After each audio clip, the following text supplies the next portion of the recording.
아멘. 형제님 이런 계시가 있는 기도 말씀처럼 우리가 옛사람 아담 안에서 하나님 앞에 나아가는 길과 문이 닫혀 있었고 막혀 있었는데 주님께서 때를 정해두시고 찾고 찾는 자들에게 임하셔서 생명의 문과 길을 열어주시는 말씀을 오늘 또 상고하게 하신 주님께 감사를 드리며 레위기 16장 대속죄일 율법 말씀을 통해서 우리가 생명이신 하나님 앞에 생명나무 앞에 생명강수 앞에 나아갈 수 있는 은혜를 입는 축복된 시간이 되도록 집회를 주장하시고 저희 성령께서 집회 중에 영광을 받으시며 형제 자매님들 심령과 마음속에 충만한 임재를 통해서 하나님의 영원전부터 그 마음에 품고 계신 비밀하고 선하신 뜻을 우리 심령과 마음속에 계시해 주시기를 주 이름으로 기도합니다. 아멘. 아멘. 오늘은 이제 지난 화요일날 마지막 시간부터 시작해서 이제 16장 본문 말씀을 이제 들어가는데 내용들을 요약하고 좀 쉽게 이해를 할 수 있도록 자료를 다 이제 만들어서 해드렸으니까 자료 말씀을 가지고 말씀을 나누도록 합니다. 1절은 지난 시간에 했고 2절, 레위기 16장 2절을 같이 읽고 시작합니다.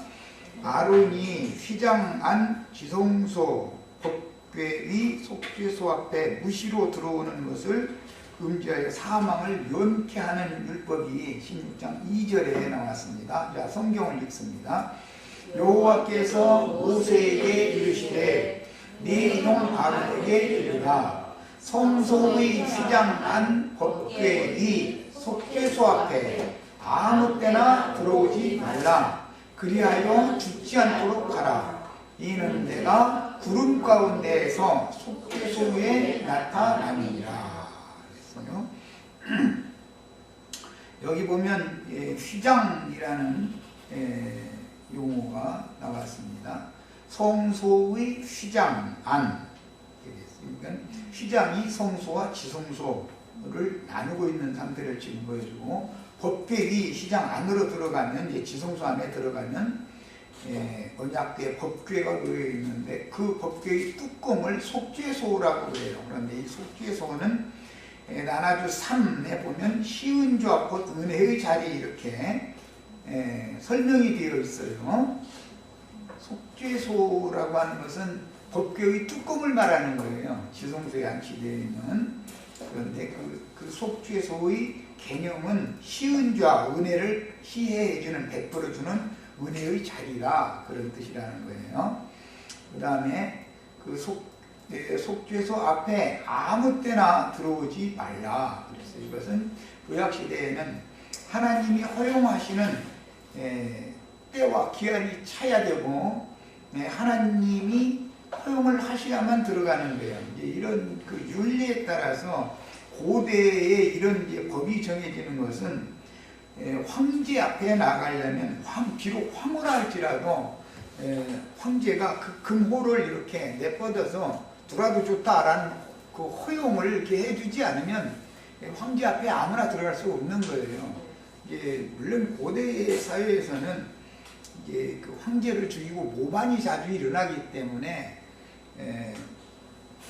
여러 그 문들을 거쳐서 황제의 존전 앞에 갔지만 그럴지라도 황제의 허용이 없으면 황제 앞에 이게 그 아련한다고 그러죠. 나갈 수가 없었어요. 이제 그런 데서 율법이 정해진 것이기 때문에 그런 개념 정리를 잘 하셔야 되겠어요. 자, 이제 자료 말씀으로 갑니다.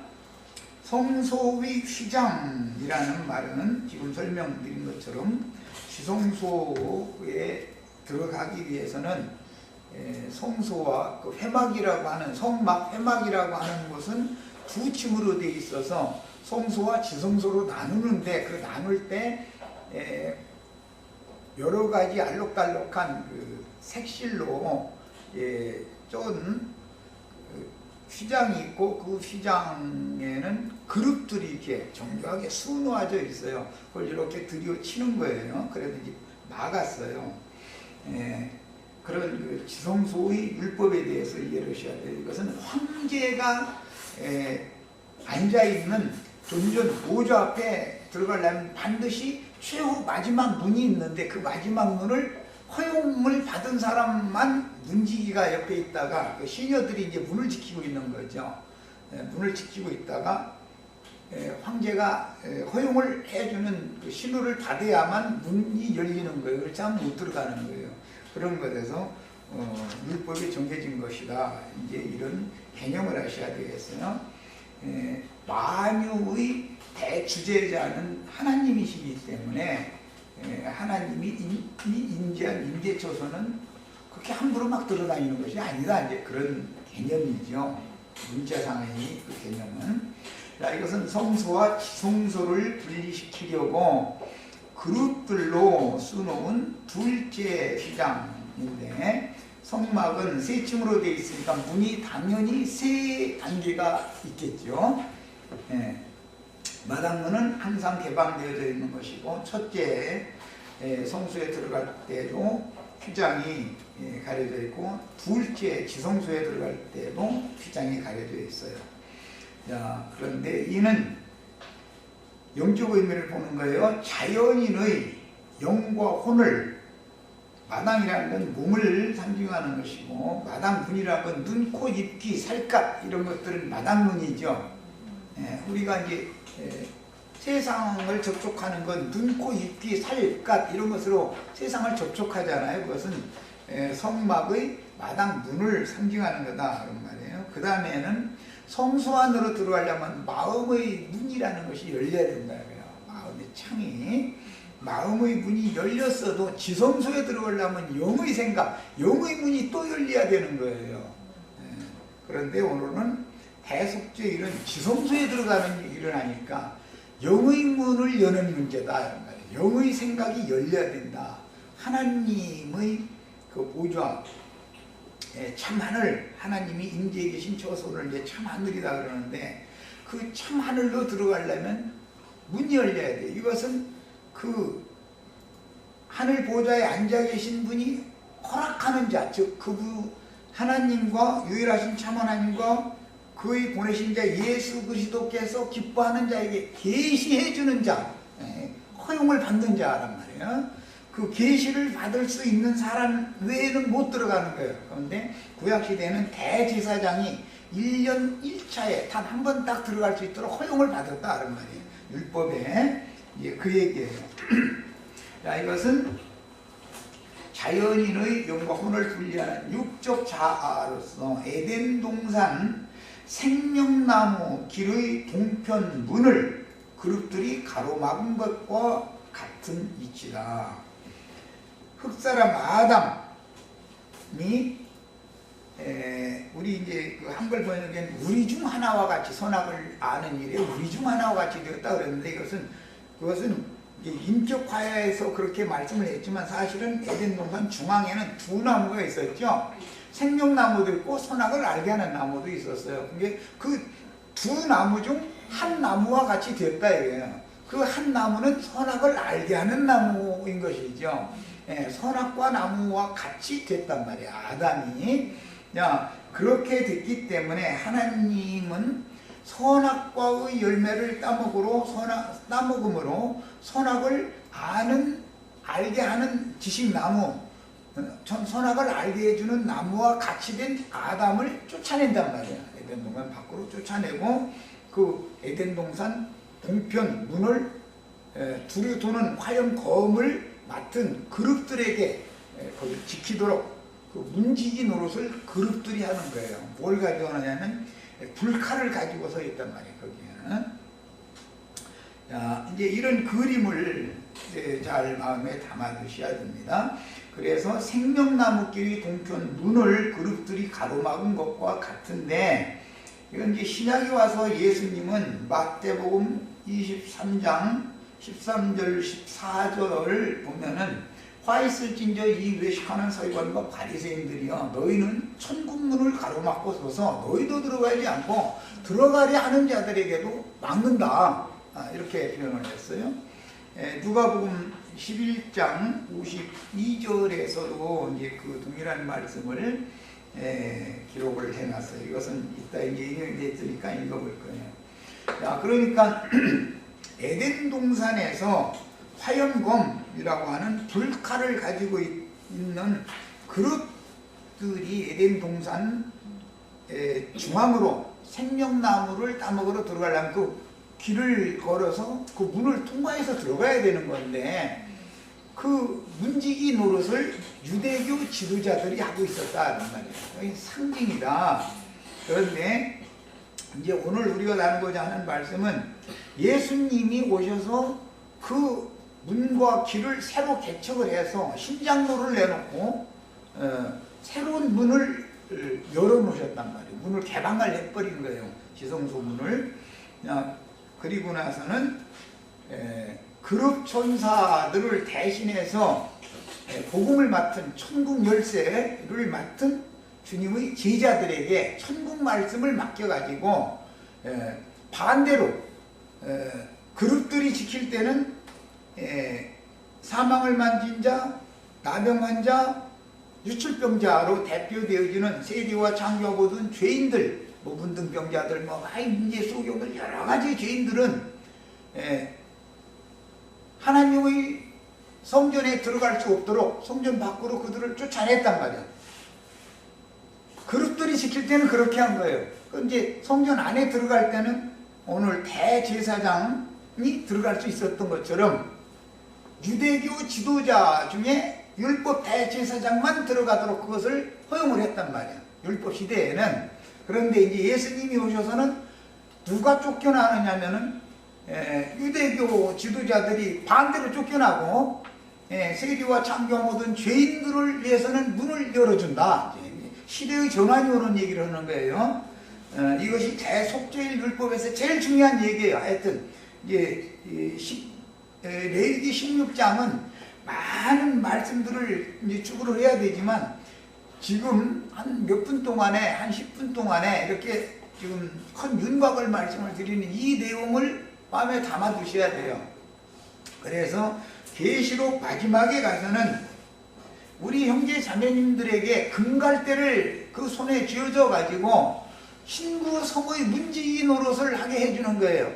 그러니까 두루도는 화염검을 가지고 있던 그룹들이 에덴 동산 밖에 쫓겨난 사람이 생명나무 실과를 또 먹고 영생할 수 없도록 하려고 그 문과 길을 가로막고 서 있는 역할을 하게 했는데, 그들이 율법 말씀을 맡은 것이죠. 그러니까 두루두는 화염검이라는 것은 하나님 앞에 율법 말씀에 의해서 범하면, 율법 말씀들을 범하면 넌 사형이다.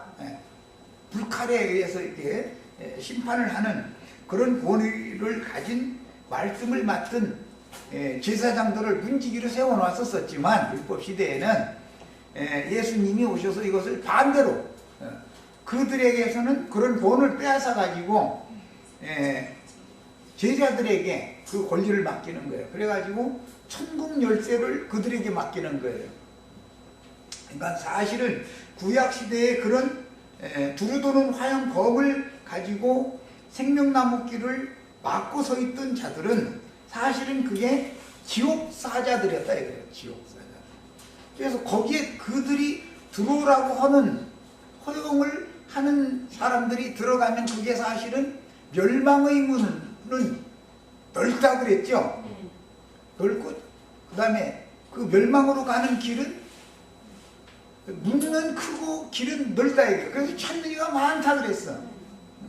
이것은 마음에 새긴 율법이나 시내산의 토라 율법을 지켜서 하나님의 영광에 들어가야 된다라고 가르치는 두루도는 화염검을 가진 그런 율법사 서기관 바리새인들의 교리를 받아들이기는 쉽다 이거예요. 많은 사람들이 다 믿는다고 다 그냥 때로 올려가는 거예요. 그런데 사실은 그게 멸망으로 가는 눈이고 멸망으로 가는 길이었다는 거예요.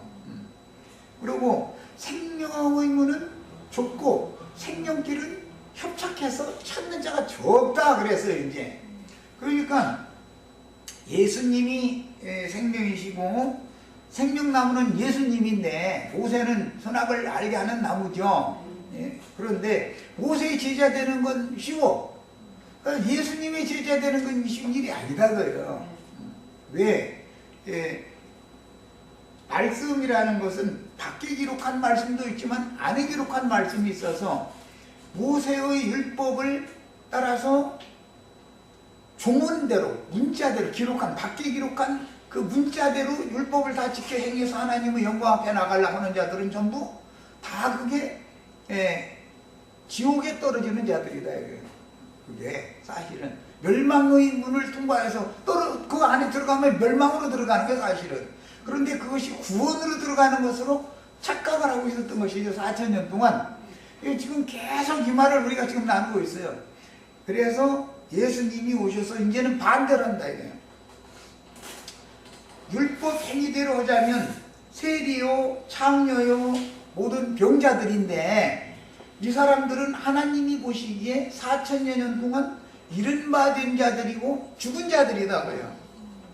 그들을 되찾아가지고 하나님 앞에 구원을 얻어서 하나님 앞에 나아가는 영광을 얻게 하기 위해서 예수님이 오신 것이다. 예수님이 세상에 오신 것은 그때가 차서 오신 것은 잃은 양을 찾아서 구원하려고 오신 것이지 그 99마리 양떼들이 모여서 그냥 거기 찾는 자가 많으니까 예루살렘 신전에는 뭐 안식일날 절기 때 막 수백만 명이 모여서 율법 종교 제사를 하는 그런 자들은 하나님은 그냥 제껴놔둬 버린다 이런 말이에요. 자, 이제 이것이 신약 복음이기 때문에 속죄일의 제사를 하는 율법의 이 말씀을 나눌 때는 지금까지 말씀드린 이 내용이 잘 이게 숙지가 되어져 있어야 돼요. 이런 큰 틀을 가지고 이제 오늘 말씀을 추구해 나가는 거예요. 그 여호와의 집의 문지기들이 구약 시대에는 율법사, 바리새인 그런 사람들이었는데 신약 시대에는 천국 열쇠를 그들에게서 빼앗아 가지고 즉 화영검을 빼앗아 가지고 성령의 검 진리의 말씀을 천국 말씀을 사도들과 증인들에게 맡겼단 말이야. 그래가지고 문지기를 딱 바꿔버리는 거예요. 하나님의 집을 그러니까 이 그룹들이 지키던 그 집은 해소시켜버려. 이미 우리 이제 나병 환자 나병이 발한 여호와의 성막 그 집을 도저히 안 되면 다 무너뜨려 버리잖아요. 예수님이 그 일을 하러 온 거예요. 예루살렘 성과 신전을 무너뜨려 버리러 온 거예요. 그래야 새 성전을 새로운 하나님의 집을 건축을 하고 그 새 집의 문지기는 천국 열쇠를 맡은 사도들과 증인들이 문지기 노릇을 하는 것이다. 이런 거예요. 무너뜨려지고 심판받을 집 문지기 노릇은 예수님이 오시면 끝나는 것이죠. 그러니까 그런 내용을 마음에 담아 두셔야 돼요. 사도들은 화용검을 맡은 것이 아니라 성령의 검 진리의 말씀을 맡았죠. 그것은 천국 열쇠죠. 누구에게 열어주느냐? 세리와 창조와 모든 죄인들에게는 너희는 들어가도 좋다 하고 열어주고 율법사 서기관 바리새인 율법의 의로는 흠이 없다고 생각하고 있는 이런 사람들한테는 너희는 안 돼 하고 문을 닫는 역할을 이제 반대로 한다 그런 말이에요. 이것이 하나님의 경륜이에요. 자, 그 다음에 가로막고 있었던 유대교 지도자들이 누가복음 11장 52절에 의하면 지식의 열쇠를 너희가 가져가가지고 가로막고 서 있다 이렇게 말씀했죠. 그 지식의 열쇠라는 것은 창세기 3장에 나오는 선악을 알게 하는 나무 열매를 지식의 열쇠다 그런단 말이에요. 그건 선악을 알게 해주는 지식을 넣어주는 거예요. 그것이 율법이 하는 역할이죠. 율법이라는 것은 사람으로 하여금 무엇은 선하고 무엇은 악하다라는 것을 가르쳐주는 지식을 주는 것이다. 그런데 그 지식나무 열매를 따먹으면은 정령 죽는 거다 그랬어. 왜? 지식나무 열매 자체가 문제가 있어서 그런 게 아니죠. 율법 자체가 문제가 있는 건 아니죠. 사람은 도저히 그걸 지킬 수 없는데 그걸 지키라고 강요하기 때문에 뭐 한 가지라도 걸릴 수밖에 없는데 결국은 그 율법 말씀을 먹으면 다 항상 모든 율법을 다 지켜 행할 육체가 없기 때문에 결국은 죽는 거다 이거요. 그 말씀이라는 화염범의 말씀을 먹으면 죽게 돼 있어. 그거는 그 선악을 알게 하는 나무 열매를 따먹은 사람은 반드시 죽게 돼 있다 그런 말이에요. 그래서 구약시대의 대제사장인 아론도 자꾸 대제사장들이 바뀌는 것은 대제사장인 아론 한 사람이 최초의 하나님의 면전에 나가는 허락을 받은 사람이었지만 그도 죽는다 이거예요. 그건 무슨 뜻이요? 그도 죄가 있는 사람이다 라는 말이에요. 그도. 그러니까 그런 허용을 받은 사람이라도 아론도 율법 제도권 안에 있는 사람이기 때문에 종종 죽게 돼 있다. 이것은 완전한 제사가 아니다 이거예요. 첫 언약 때 드렸던 제사라는 것은 흠이 있는 제사법이다. 그래서 이제 예수님이 세상에 오시는 것은 첫 언약 때 범한 모든 죄들을 속량해 주시기 위해서, 그래서 성령의 약속을 받을 만한 사람들에게 주시기 위해서 예수님이 오셔야 되는 거예요. 예수님이 이제 자기를 단번에 들여서 영원한 성령이 되어 단번에 성소에 들어가서 그리스도의 피를 속죄소와 지성소 바닥에 뿌려서, 구약시대의 아론은 황소의 피와 붉은 소, 그 다음에 염소 피로 속죄를 했죠. 그리고는 이제 번제를 위한 수양 2마리를 가지고 또 번제단에다가 2번 불살랐어요. 먼저는 피로 속죄를 2번 하는 거예요. 그 다음에는 번제단에 이제 불살르는 거예요. 이제 번제물은, 속죄제물은 진박 정결한 곳, 붉은 소를, 속죄제물을 불살라 가지고 재를 보관했다가 잼물 만들어서 부정한 자들을 씻어주는 역할을 하는 그곳으로 끌고 나가서 거기서 불사르게 한단 말이에요. 그것이 이제 속죄제 제사를 드리는 제사법이에요.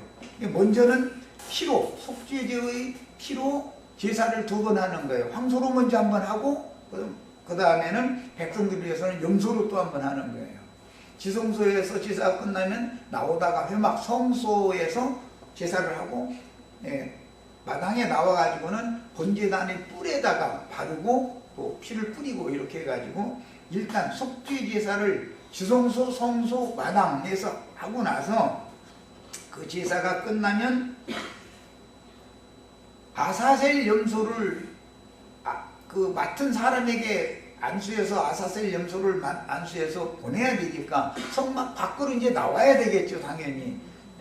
대제사장이 제사를 하는 동안에는 성막 안에 아무도 있으면 안 되는 거니까 이제 그 아사셀 염소를 광야 끝까지 끌고 가서 버리고 와야 될 사람이 미리 정해져 있는 거예요. 이제 성령을 상징하는 건데,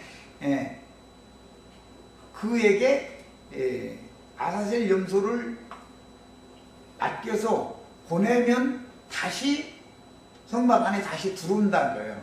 보내고 나서 다시 들어가지고서는 이제 옷을 갈아입는 거예요. 속옷을 입고 들어가서 지금까지 제사를 2번을 행했으니까 거긴 피가, 소피도 묻어있고 염소피도 묻어있을 거예요. 튀겨가지고 본인이 손 누르고 잡아가지고 이게 해야 되는 거니까 아무도 거기 도와줄 사람이 없어서 대제사장이 그날은 모든 걸 다 해야 되는 거예요, 혼자. 그 피 묻은 속옷을 물두멍에서 벗고 거기서 목욕을 새로 하는 거예요. 그리고 나서는 이제 매년 대제사장의 옷을 한 벌을 새로 짓는단 말이에요. 속죄절날 입게 하기 위해서 매년 때마다. 그래서 준비된 새 옷을 이제 겉옷까지 완전히 갈아입고 나서 제단에서부터 제사를 다시 시작하는 거예요. 번제로 드릴 양을 불태우는 거예요. 거기서 그 다음에 기름을 속죄제의 기름을 번제제물과 함께 불태우고 나머지 이제 속죄제물은 진박 거룩한 곳에 끌고 가서 거기서 완전히 불살라서 재만 보관을 하도록 그렇게 이제 지시를 하는 거예요. 자, 이것이 이제 속죄절날의 제사법이에요. 이런 기본 원리를 일단 마음에 잘 담아 두셔야 돼요. 자, 예수 그리스도께서 자기를 단번에 들여 영원한 성령이 되어 단번에 성소에 들어가서 그리스도의 피를 속죄소와 지성소 바닥에 뿌리는데 이것은 황소피로 먼저 한 번 하고 염소피로 한 번 하고 두 번 하는 거예요. 제사는 속죄절날 제사는 반드시 두 번 하는 거예요. 실제로 들어가기는 세 번 들어가죠. 왜냐하면 향로를 분향할 향단에다가 제단의 불을 담아다가 향단에다가 옮겨서 그 향단에다가 향을 살려야 되기 때문에 먼저는 향살로를 한번 들어갔다가 나와서 그 다음에는 황소피를 가지고 들어가서 제사하고 나와서 그 다음에 염소피를 가지고 들어가서 또 나오는 거예요. 그러니까 제사가 아주 복잡하지요. 언제나 제사에는 향을 먼저 피우는 것부터 하는 거예요. 그러니까 불그릇을 가지고 들어가는 것부터 시작해야죠. 자, 그 다음에 예수님이 이제 이런 제사를 단번에 완성하심으로 이를 믿는 신자들이 하나님의 영광 앞에 담대히 나아갈 수 있는 새롭고 산 길을 열어놓았고 이 사실을 믿음으로 받아들이면 구속을 이룬 주와 연합된 영은 단번에 신약 성경에는 이제 참 하늘이라고 그랬는데 셋째 하늘이라고도 그러죠. 이제 하나님의 낙원이다 이렇게도 표현을 했어요. 예수님은 천국이다 이렇게 표현을 했죠. 들어가는 문이 열리는 것이다. 이것이 신약 성경이에요. 구약 시대에는 세리와 창기와 모든 죄인들에게는 그 문이 닫혀 있었죠. 유대인들에게는 문이 열려 있었고, 그런데 이제 신약 시대가 되면 반대가 되는 거예요.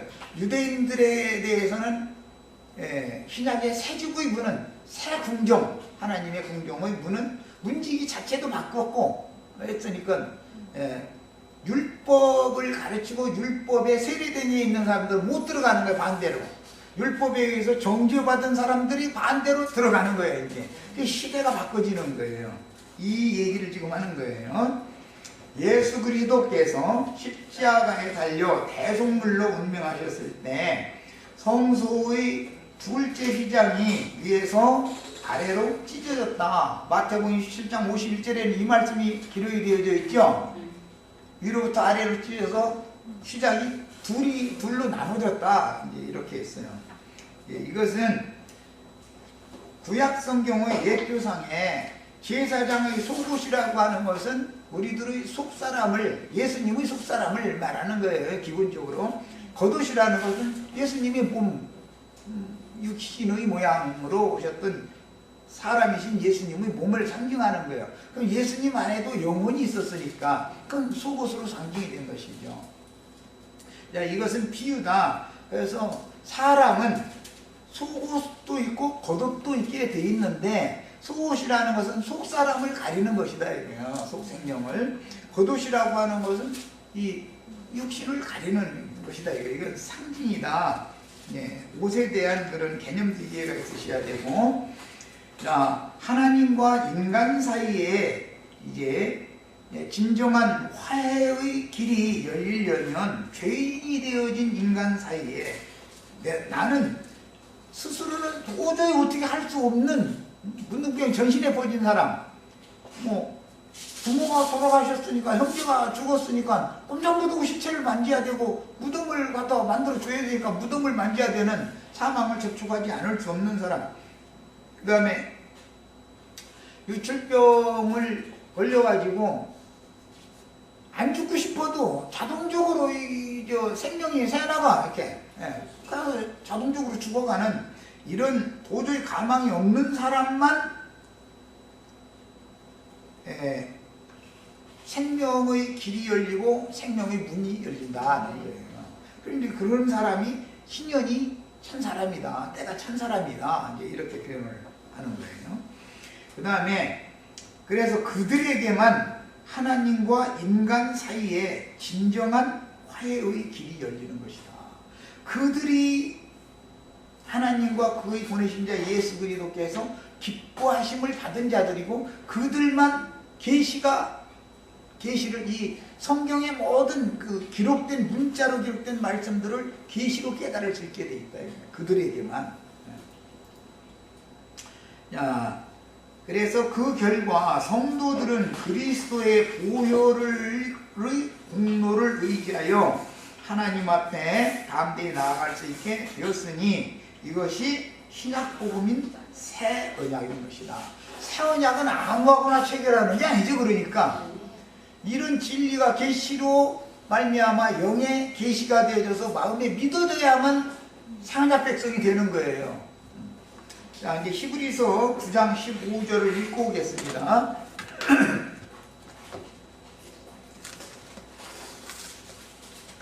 히브리서 9장에는 이제 양심상 죽었던 너희를 그리스도의 피를 뿌려가지고 그 양심의 피뿌림을 받은 사람들을 살려서 살아계신 하나님을 섬길 수 있도록 해주는 이제 그 말씀에 이어서 나오는 말이에요. 이것이 이제 우리로 하여금 새롭고 산 길을 열어주는 말씀이기 때문에 이 부분을 일부러 읽는 거예요. 히브리서 9장 11절부터 22절까지를 읽겠습니다. 그리스도께서는 장래 좋은 일의 대제사장으로 오사 손으로 짓지 아니한 것 곧 이창기에 속하지 아니한 이 말은 사람의 손으로 지은 율법 성전이 아닌 하나님이 친히 지으신 신전을 말하는 거예요. 더 크고 온전한 장막이라는 것은 부활하신 예수 그리스도의 몸은 더 크고 온전한 장막이죠.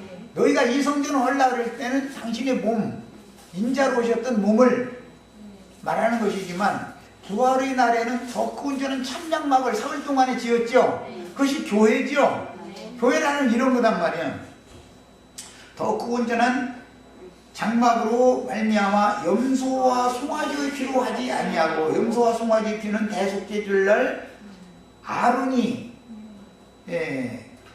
제사하는 방식이었어요. 그런데 오직 자기 피로, 염소와 송아지 짐승 피로 하는 게 아니라 예수님 자신의 피로 영원한 속죄를 이루사 단번에 성소에 들어가셨느니라. 이게 믿어지는 거예요. 이게 이 영으로 깨달아지셔야 돼. 이걸 깨닫게 하려고 지금 내가 이 16장을 많은 시간을 지금 할애하고 있는 거예요.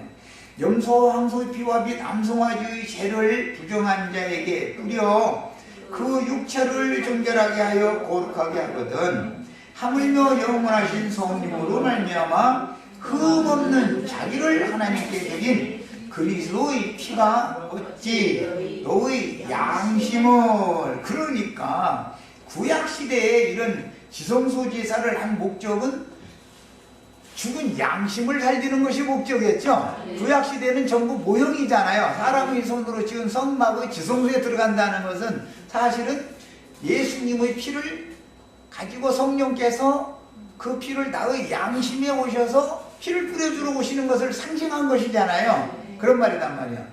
그러니까 이런 모형적인 제사를 알아야 영적인 성령께서 행하시는 영적 제사를 이해할 수가 있어요.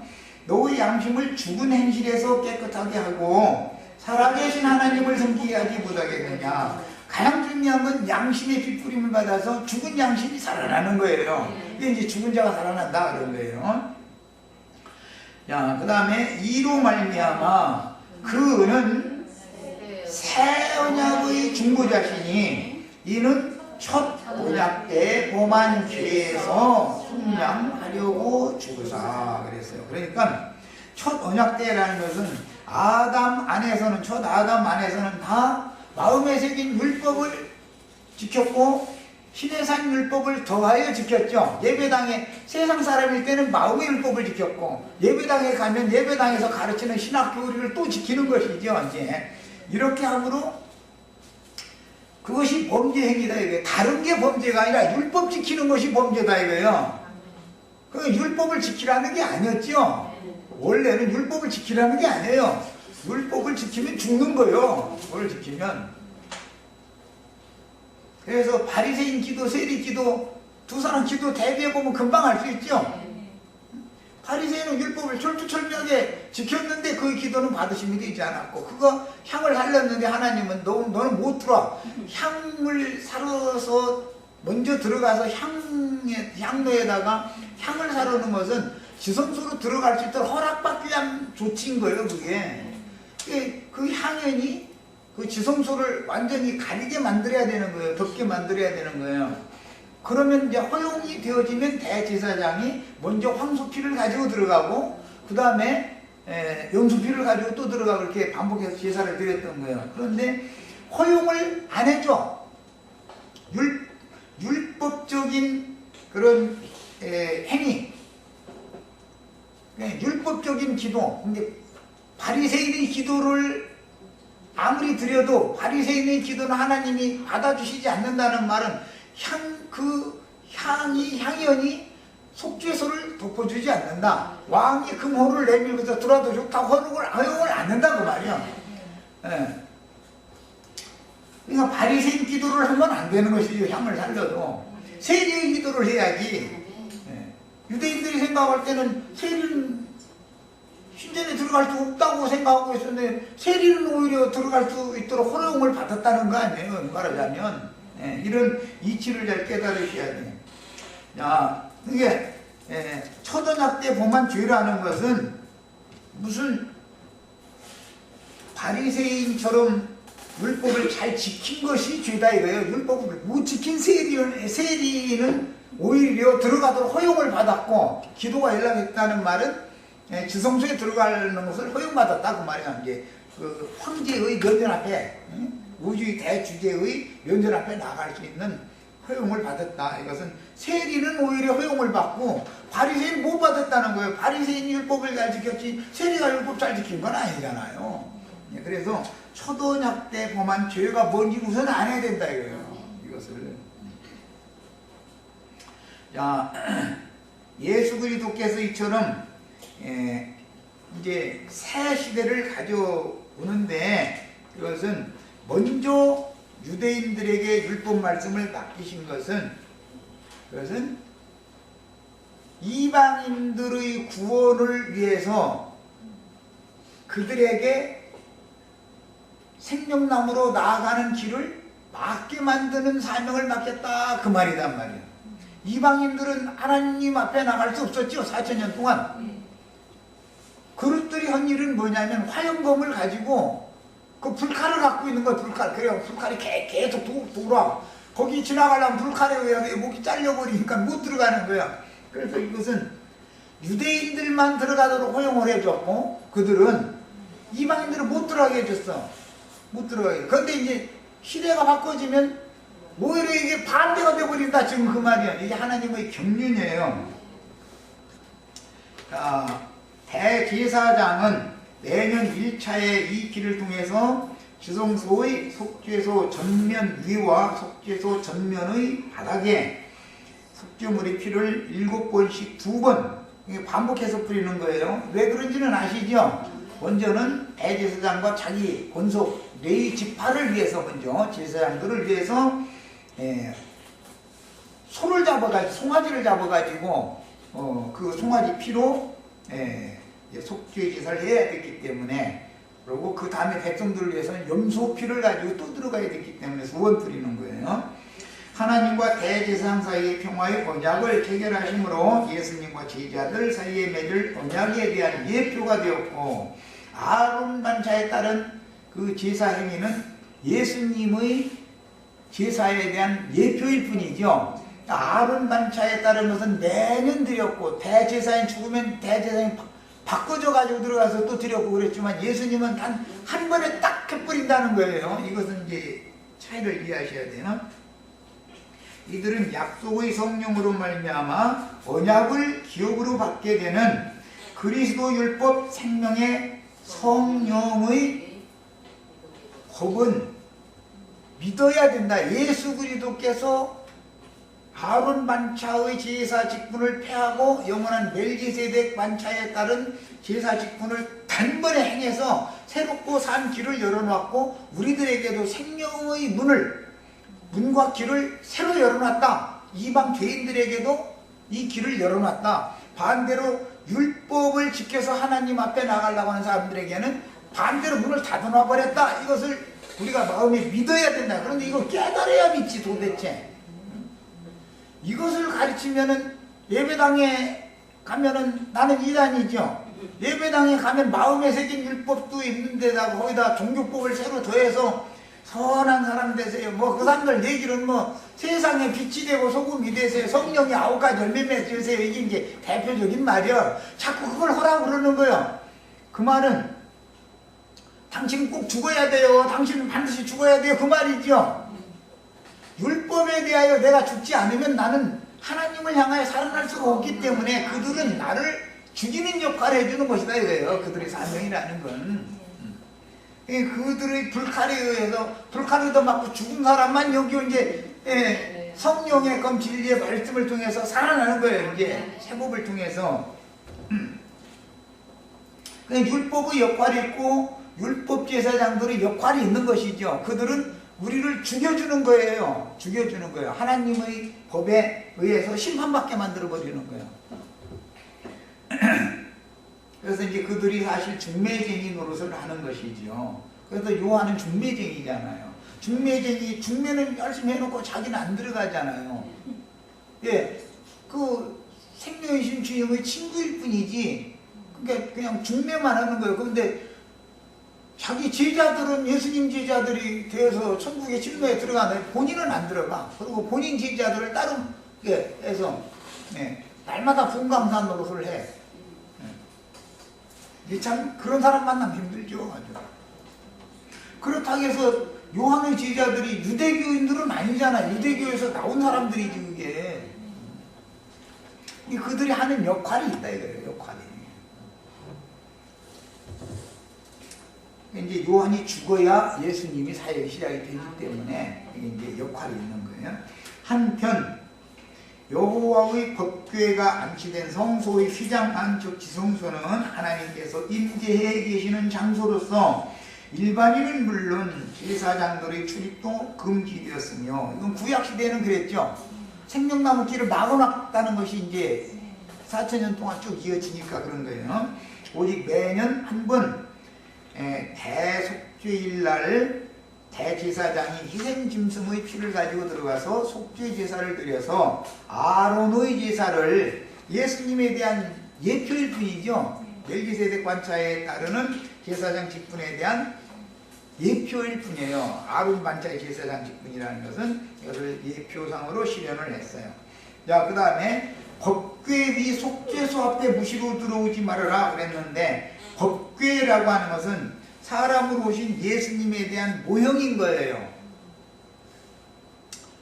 원래 법궤는 조각목으로 만들죠. 위에다가 금을 덧입히죠.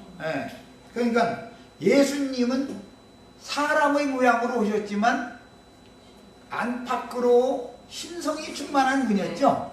금으로 덧입혀 있는 분이었어요 사실은. 그런데 제자들은 예수님의 양면을 다 보았는데, 이 저주받은 유대인들은 예수님의 껍데기만 보니까 저거 나무 꾀짝이잖아. 나무 꾀짝. 쓸모없는 조각목나무 꾀짝이잖아. 이렇게만 본 거예요. 안팎으로 금을 입혀는 사실이 안 보여. 그들의 눈에는. 이것이 참 계시가 있어야 보는 문제 아니겠어요? 자, 제자들에게는 예수님을 만났을 때 은혜와 진리가 충만했고, 유대교인들에게는 하잘것없는 나사렛 예수, 그 뭐 나사렛에서 무슨 선한 것이 나와, 뭐 이 정도밖에 안 되는, 그렇게밖에 안 보인 것이죠. 너무 하찮은 모습으로 오신 거예요. 왜냐하면 하나님이 지구하신 하나님이지만 죄인, 낮고 천한 인간에게 찾아오실 때는 죄인의 모습으로 와야 하나님 걸 보고도 안 죽으니까 그런 모습으로 왔는데 눈이 가려진 사람은 하나님이 죄인의 모습으로 자기들을 찾아온 것 그 자체를 은혜라고 그러는 건데 은혜가 없다 이거예요. 그들에게는 교만해져 있기 때문에, 높아져 있기 때문에. 그래서 그들에게는 은혜와 진리가 충만하신 예수 그리스도를 통해서 하나님의 영광이 나타나는 것인데도 불구하고 하나님의 영광이 그들에게는 계시가 안 되었던 것이죠. 유대인들에게는. 자, 첫 시간 여기까지 일단 마칩니다.